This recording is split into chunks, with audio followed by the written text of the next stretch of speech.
నిత్య జీవితంలో ఏర్పడేటువంటి ఒడిదుడుకుల్ని తట్టుకునేటువంటి శక్తిని నిత్య పూజా విధానం కలిగిస్తుంది. మరి నిత్య పూజా విధానాన్ని ఎలా ఆచరించాలో పరిశీలిద్దాం. నిత్యం ఆచరించే పూజా విధానానికి మన సంప్రదాయంలో కొన్ని పద్ధతులున్నాయి. ఈ పూజా విధిని నియమానుసారం నిర్వహించడం వల్ల విశేష ఫలితాలు ఏర్పడుతుంటాయి.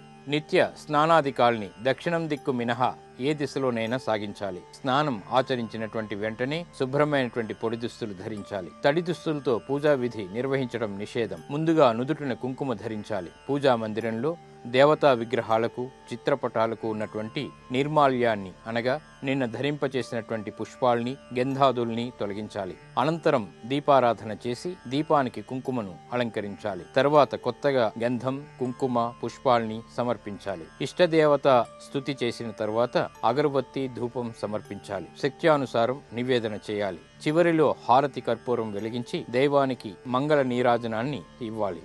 అనంతరం కనీసం 2 పువ్వులు తీసుకుని దైవానికి పుష్పాంజలి సమర్పించి నమస్కారం చేయాలి. ఇలా నిత్య పూజను భక్తితో కొనసాగించినట్టయితే దైవానుగ్రహం తప్పక ఏర్పడుతుంది. తద్వారా గ్రహానుకూలత కూడా చోటు చేసుకుంటుంది.